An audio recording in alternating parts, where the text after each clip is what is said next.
Good morning. I'm Kevin Lee, CEO of the Canadian Home Builders Association. Thank you for being here this morning. CHBA has been the voice of Canada's residential construction industry since 1943. Our members build all forms of housing, from tiny homes to single-family homes, row homes, mid-rise and high-rise multifamily buildings, be they for home ownership or for rent.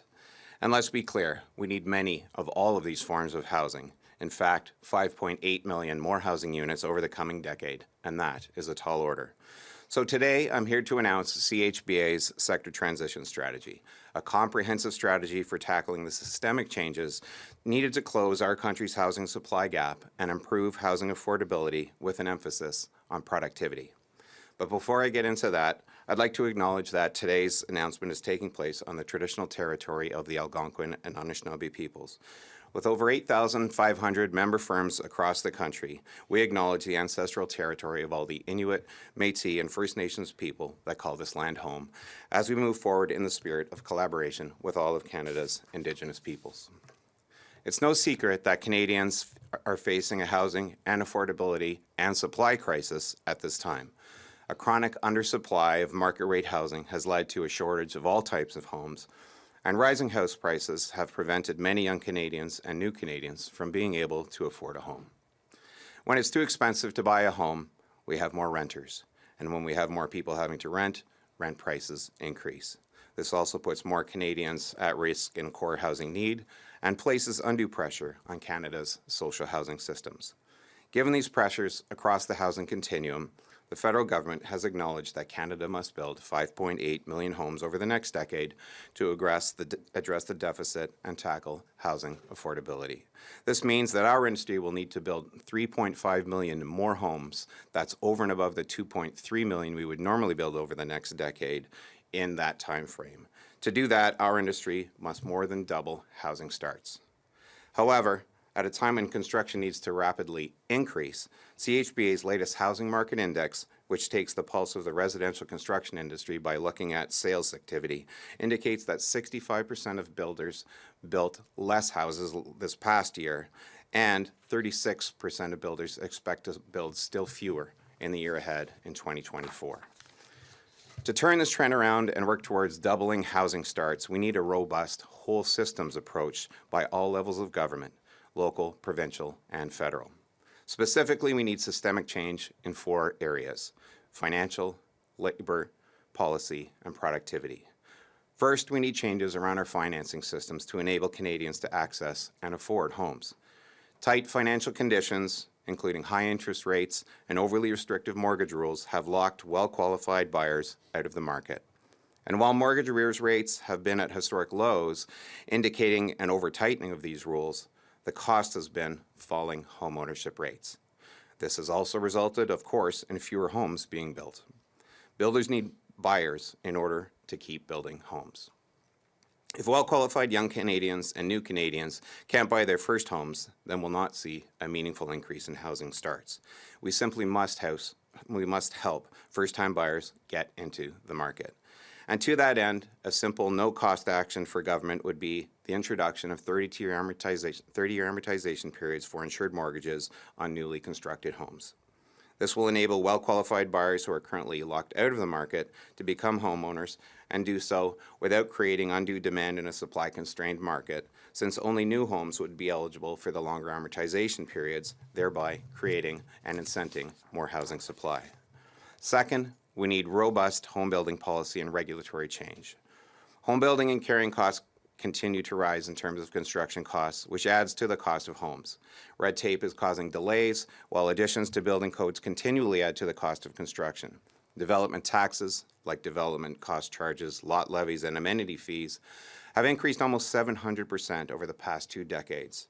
So that tax can now make up as much as 31% of the sale price of a new home. These costs will further erode housing affordability for Canadians.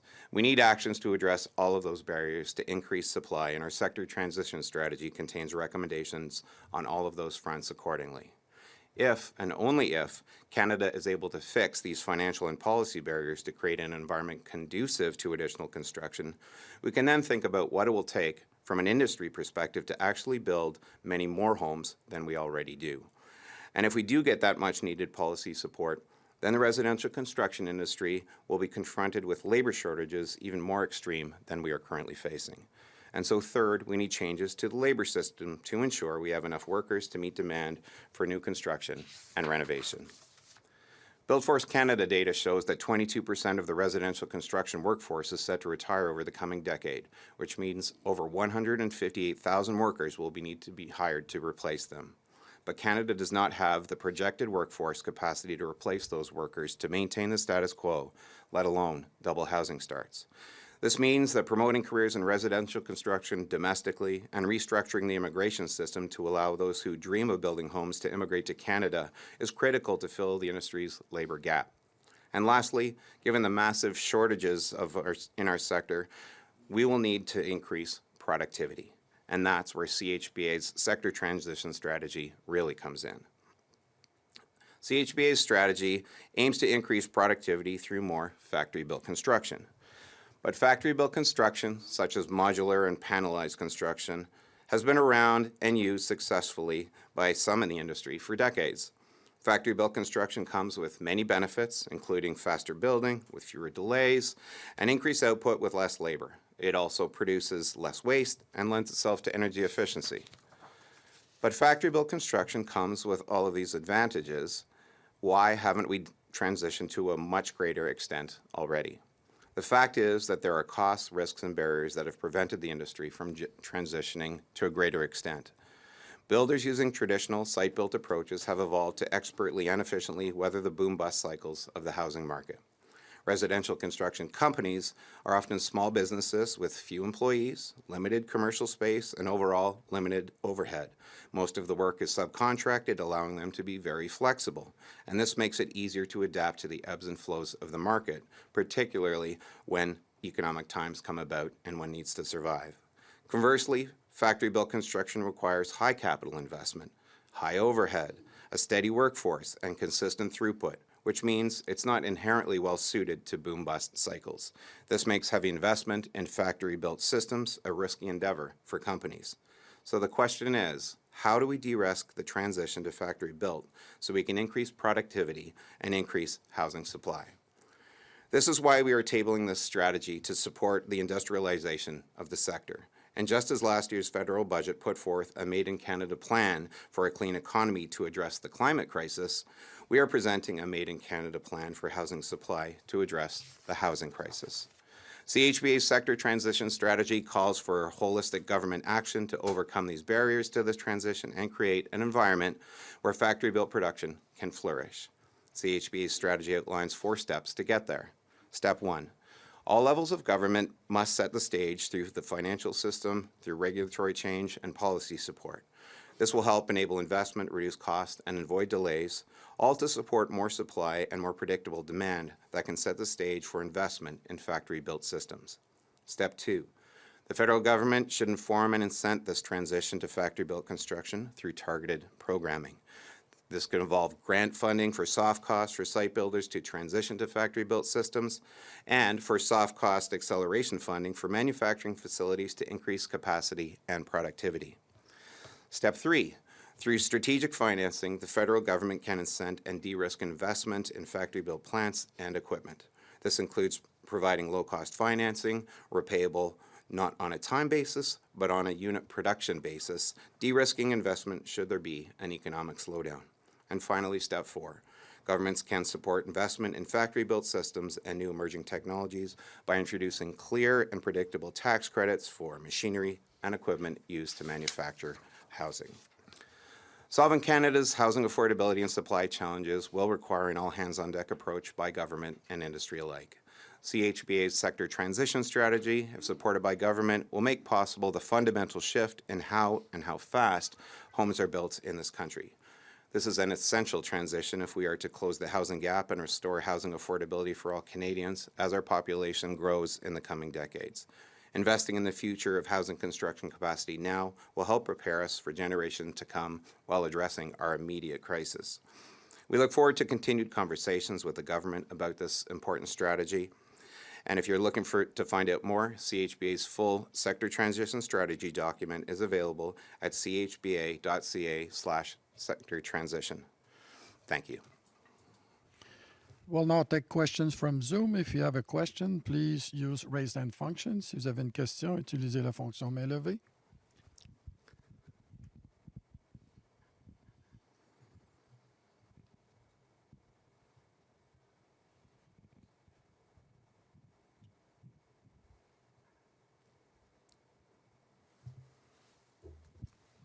Dajoud, one question, one follow-up. Hi, it's Nujud Amelis from the Press. I'm wondering, when you talk about incentives, for example, increasing the amortization period to 30 years, I think a lot of Canadians look at today's housing market and they see how much the population is growing. There's already quite a bit of demand for housing. So can you explain why that high level of demand isn't enough to incentivize developers to build more homes? Well, I think what's happening right now is there's a high level of demand, as in Canadians would love to be able to buy homes. The problem is they can't afford to buy homes and can't access mortgages that would enable them to buy homes. And so what you're seeing is an inability to purchase. And if we don't have people able to purchase, then builders aren't able to go ahead and build those homes. So I think I wouldn't call it demand right now. I would call it pent-up demand because people can't access mortgages. So we need to drive down the prices and make it easier and less expensive to build homes and have mortgage rule changes so people can access mortgages and buy homes, and that in turn will enable the industry to react and build more homes. In the meantime, you're also seeing pressure on the rental system. Same situation, it's very expensive to build right now. Financing costs are very high. And so you're seeing a slow reaction to even building more purpose-built rental because the metrics don't pencil out very well. So it's a very tricky situation. It's a complex situation, and we need a lot of, per our strategy, a lot of systemic change. We can't, in simple terms, you can't build houses if people can't afford to buy them and they can't access a mortgage to do so. So that's where we're at right now. And in terms of moving towards factory-built home building or factory-built homes, can you give an idea of what proportion of homes being built today are being built through this technique? Yeah, it's a very small percentage at this time. We do our housing market index survey of our members across the country, and through that, we're able to estimate that about somewhere between 25 and 30% are using some form of a factory built, but I'll say there's factory built and there's factory built. So only about 2% of those are full modular construction. The rest, about 24% or so, are using panelized construction techniques. So you have some off-site. But that doesn't mean that there's full automation, robotics, all of those things that can really lead to big advancements in productivity. So a lot of the, especially panelized side of things, is building the panels in an enclosed environment where you're away from the elements and there's a little bit of productivity gain. But if we're going to look to massive productivity gain, it's really going to be about much more automation, robotics, artificial intelligence, all of these technologies that do require heavy investment but can make great advances and great strides in productivity. And that's what we're really looking towards when we talk about a big move to factory built. And then that also means transitioning our site builders who might either take on more of the investment in factory built themselves or be working with partners in either panelized or modular factories to then they'll have to transition how their own systems work and their site built and work with partners to make all of that happen. So there's some definite transition investment and assessment to be done, which is why we're also recommending that there be some programming to support that right now. In the absence of all of that, our current system of site building is actually very efficient. And people think we build houses the way we always have. We certainly don't. In fact, there's been a 14% productivity gain over the past decade, which would rival any other sector in terms of advances, but it is unquestionably still very labor intensive. But the reason for that is, as I said, it results in much less overhead, and you're able to flex when the economy makes a big shift. Like we're seeing right now, a 23% drop this past year in single-family dwelling starts is a big drop. So we're seeing less activity, but fortunately, not a lot of companies going bankrupt. Conversely, if you had super high overhead, you would probably not survive this kind of downturn. Next question, Greg Quinn. One question, one follow-up.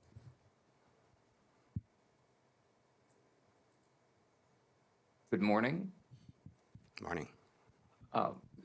There has been lots of discussion and hopes among Canadians for lower interest rates to help with the affordability side of the housing market. I wondered if you could discuss a bit more how much the home building industry might be helped or not helped whenever the Bank of Canada turns to lowering interest rates. It will help quite a bit. We're going to need more than a lowering of interest rates, and we would expect that the interest rates will come down at a very slow pace. But there's no question that the drop in housing starts over the past 2 years is directly related to the rise in interest rates. And that's come in two ways. One, there are those who potentially could be buying but have been waiting on the sidelines because they assume higher and rising interest rates means home prices will fall. We haven't really seen that, especially in new construction, because the cost of construction has continued to rise through all of this, both in terms of materials and in terms of labor. The other bigger problem in many ways, because those people who are on the sidelines may come into the market when rates start to come down a little bit.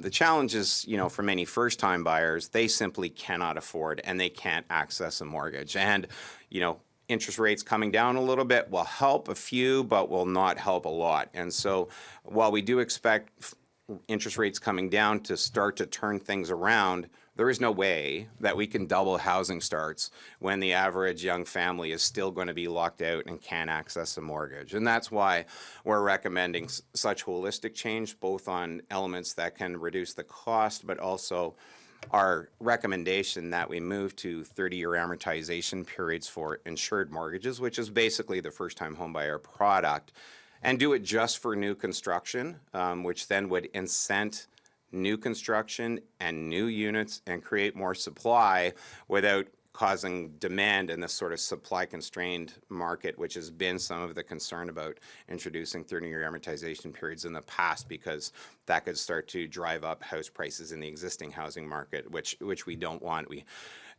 Believe me, our industry does not like rapidly accelerating house prices at all. It's a very risky environment. So we would much prefer slow and steady, normal appreciation of real estate values, just something normal that people can kind of count on, and instead enable more people to get into the market. So interest rates coming down slowly, that will help, but we're going to need much, much more in terms of change if we're going to turn the market around and address a challenge of getting 5.8 million housing starts over the next decade.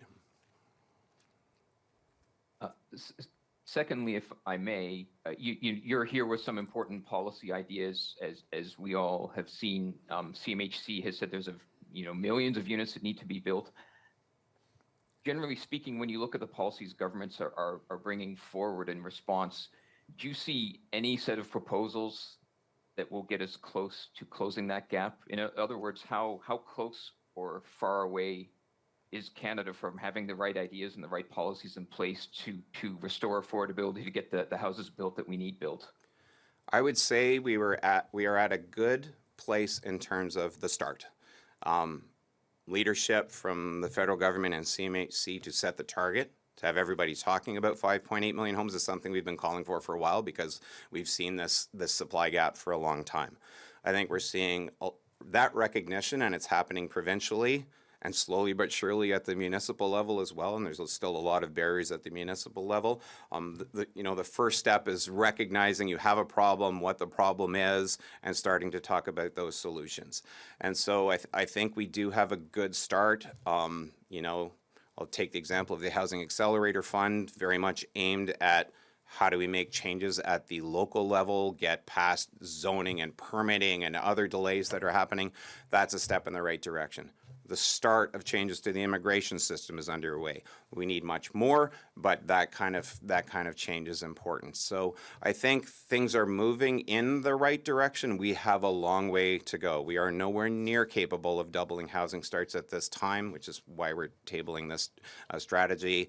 And I will come back to the fundamental piece right now is the need to be able to get first-time buyers into the market. If we don't get buyers into the market, we can't get there. So that kind of change, which I'll have to emphasize our 30-year amortization periods again and point out it really is no cost. And we're in a period right now where the government is trying to figure out fiscal balance and come out of the spending since the pandemic. So this is a no-cost measure, pretty much zero-risk measure. So that's where we need to head at that financial side to help things turn around now, but into the long term. So back to your original question, how close are we? Not that close yet, but we can see all the policy change and momentum, and if we continue in this direction, then we do have a chance to close this supply gap and really make a big change in affordability, because we know almost every Canadian still dreams of owning their own home one day, and there's no reason why we shouldn't be able to make the policy and regulatory change to make that happen. Do we have more questions from Zoom? Please use raise hand functions if you have one more.